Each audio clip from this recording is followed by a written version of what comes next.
Yeah, that's where women belong. In the kitchen. Make a show. Yeah, that's where women belong. In the kitchen.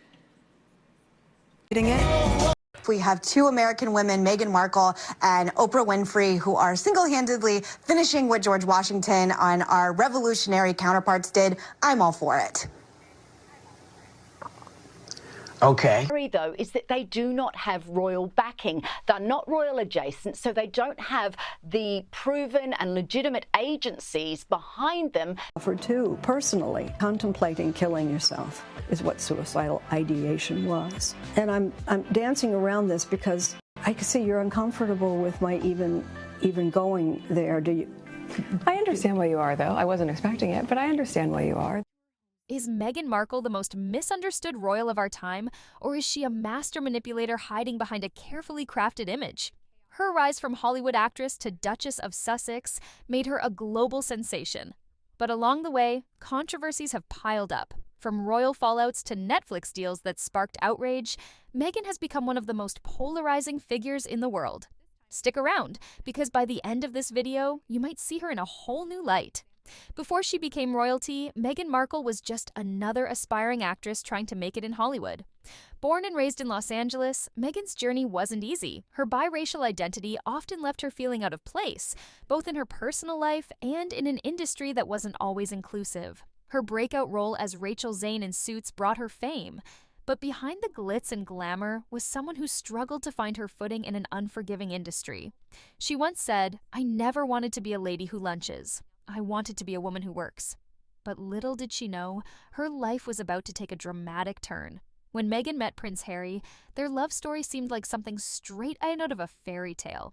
The glamorous American actress and the charming British prince captured the world's attention. Their 2018 royal wedding was a spectacle watched by millions, with Meghan hailed as a modernizing force for the monarchy. But behind the smiles and the grand ceremony, tensions were brewing. As the media frenzy grew, so did the scrutiny. And what started as a dream soon spiraled into a nightmare for the couple. Meghan McCain has been one of Meghan Markle's most vocal critics, frequently expressing her disapproval of the Duchess of Sussex's actions and public persona. McCain, a media personality and former co-host of The View, has often accused Markle of being out of touch with the struggles faced by everyday people. Her criticism reached a fever pitch when Markle's Netflix ventures were unveiled, including her latest lifestyle series, which McCain described as tone-deaf and disconnected from the realities of the world. In one pointed social media post, McCain wrote, "Like the rest of the world, my opinion changed when she disrespected the royal family." All of this, even in the trailer, is highly curated, produced, and out of touch. There have been 2 terror attacks in 2 days, major wars raging, and Americans can't pay for groceries. Do something to help people instead of your ego. This statement reflects a broader frustration among critics who view Markle's projects as self-indulgent, especially given her immense wealth and privilege. For McCain, Markle's apparent focus on glamour, curated narratives, and personal branding seem to clash with the pressing global crises that demand attention and action from influential figures. McCain's critique also ties into a larger cultural conversation about the responsibilities of celebrities and public figures. By drawing attention to Markle's perceived lack of engagement with real-world issues, McCain positioned herself as a voice for those who feel alienated by celebrity culture's perceived excesses and detachment. Her remarks resonated with others who have expressed similar sentiments about Markle, sparking further debate about whether the Duchess's actions reflect genuine advocacy or self-promotion. Whether one agrees with McCain or not, her pointed commentary underscores the divisive nature of Markle's public image and the intense scrutiny that continues to surround her. Meghan's time as a royal was anything but smooth. From strict royal protocols to relentless media attacks, she often felt like an outsider. The turning point? The infamous Oprah interview, where Meghan and Harry revealed shocking allegations of racism within the royal institution. Then came Megxit, their decision to step back from royal duties and move to the US. Some hailed it as a brave move for independence, while others saw it as a betrayal of royal traditions. But what really happened behind the palace walls? That's a question that continues to divide the world. Not everyone has been sympathetic to Meghan Markle's struggles, and criticism has poured in from all sides, both in the media and on social platforms. One of her most vocal critics, Meghan McCain, didn't hold back, accusing Markle of being out of touch with everyday realities. In a viral post, McCain wrote, "Do something to help people instead of your ego. This is why the world doesn't like you." For McCain and others, the issue isn't just about Meghan's actions, but her perceived tone deafness in addressing global crises. Critics argue that in a world facing war, poverty, and economic struggles, showcasing a glamorous, curated lifestyle in documentaries and interviews feels disconnected from reality. But it's not just high-profile figures like McCain leading the charge. Social media platforms have become a battlefield of opinions. Some users mockingly refer to Meghan as Hollywood royalty pretending to care, while others accuse her of perpetuating a narrative of victimhood despite her privileged lifestyle. One popular tweet bluntly stated, "This woman destroyed an entire dynasty for her own Netflix deal." Much of the criticism hinges on the idea that Meghan and Harry are trying to have it both ways. They want the freedom to live as private citizens while still capitalizing on their royal titles to secure lucrative deals and public attention. To many, this seems hypocritical. However, not all feedback is negative. Meghan has a loyal fan base that praises her for standing up to an institution they see as archaic and oppressive. Supporters argue that much of the backlash stems from underlying biases, whether related to race, gender, or societal expectations. They believe Meghan is unfairly scrutinized in ways other public figures wouldn't be. And yet, even among her supporters, there's acknowledgement that the couple's multi-million-dollar Netflix deal and frequent media appearances might not help their image. The challenge, it seems, is walking the fine line between advocating for personal causes and appearing overly self-serving. This divide in public opinion reflects a larger cultural conversation. Do we expect too much from public figures, or are they responsible for staying grounded in the face of their privilege? For Meghan Markle, the line between inspiration and alienation has never been blurrier. But as social media continues to amplify every comment, action, and move, one thing is clear. Meghan Markle has become a lightning rod for the world's frustrations, aspirations, and debates about power and privilege. And that begs the question, is the criticism truly about her, or is it about something much bigger? When Meghan Markle and Prince Harry signed their multi-million-dollar deal with Netflix in 2020, it was hailed as a bold move to step out of the shadow of the royal family and tell their story on their own terms. The deal, reportedly worth up to $100 million, promised a slate of original content, including documentaries, series, and even children's programming. But things haven't gone entirely according to plan. One of the projects, Pearl, an animated children's series championed by Meghan as a passion project, was abruptly canceled in 2022 before it even reached production. Netflix, facing financial challenges and restructuring its content strategy, cut ties with several high-profile projects, including Meghan's. The cancellation was a blow to Meghan and Harry's brand, as it raised questions about their ability to deliver compelling content that resonates with audiences. The controversy didn't stop there. When the couple released their much-hyped docuseries Harry and Meghan, reactions were polarizing. Some viewers praised the show for offering an intimate glimpse into their lives and their struggles with the royal family. Others, however, criticized it as overly curated, self-indulgent, and disconnected from real-world issues. Critics pointed out the apparent contradiction in the couple's narrative. While they claim to want privacy and a quieter life, their projects seem to invite the world into their personal story.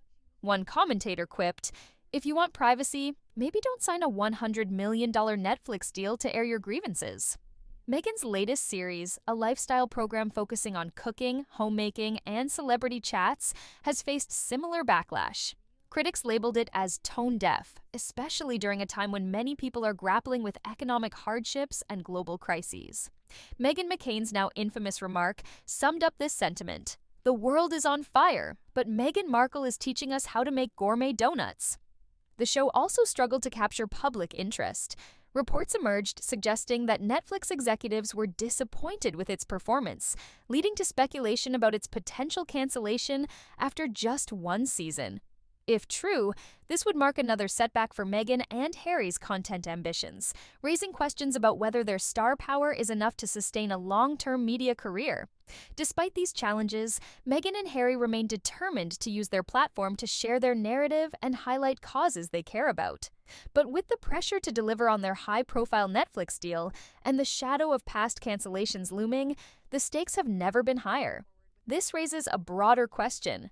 Is the backlash against Meghan's Netflix projects rooted in their quality, or does it stem from a public that's grown weary of their ongoing media presence?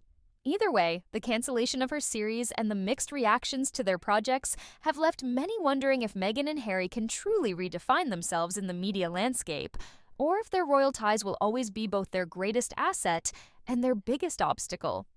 The 4 years in high school, and then it just went away. So after those two things, if we do turn on the TV, which is really rare, I think we're like most people where you just do endless searching until you get so tired of searching, you know? Or anyone who's able to make change, to look at it through the lens of, what if it was my daughter, my son or my daughter who comes home, who are joyful, who I love. Our entire lives change because of something that was completely out of our control. To understand Meghan, we also need to hear her side. She's been open about her struggles with mental health, claiming that life within the royal family pushed her to the brink. Meghan has said, "I just didn't want to be alive anymore." A chilling revelation that resonated with many. She argues that her media ventures are not about fame, but about shining a light on issues like mental health and equality. But is this genuine advocacy, or a carefully crafted image? Meghan Markle and Prince Harry's story isn't just about a couple navigating fame and controversy. It's a reflection of deeper societal issues that resonate far beyond the confines of the British monarchy. Their journey raises questions about privilege, media narratives, identity, and the evolving role of public figures in a hyper-connected world. One of the most significant aspects of their story is how it exposes the complex dynamics of race and class within an institution as traditional and insulated as the British royal family. Meghan, as a biracial woman, represented something entirely new for the monarchy, a point of celebration for some and a lightning rod for criticism from others. The revelations about alleged racism within the royal institution sparked global conversations about systemic inequality, not just within the monarchy but in society at large. The couple's decision to step back from royal duties, dubbed Megxit, also highlights a generational shift in how younger people view tradition and responsibility. Meghan and Harry's pursuit of independence, both financial and personal, mirrors the growing desire among younger generations to break free from outdated systems and forge their own paths. But their move also raises questions about the balance between personal freedom and duty to others, especially when their titles and past roles continue to play a significant part in their public image.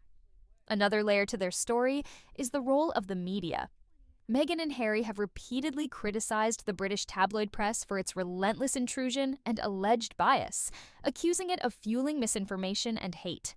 Their struggles with the media resonate in a world where public figures increasingly face the double-edged sword of fame, needing publicity to stay relevant while battling the negative consequences of intense scrutiny. Their immense wealth, high-profile deals, and glamorous lifestyle often spark accusations of hypocrisy. So, is Meghan Markle the victim of a relentless system, or has she played her cards perfectly to reshape her public image? Whatever your take, one thing is certain: her story is far from over. Let us know in the comments, what do you think about Meghan Markle? Misunderstood or master manipulator?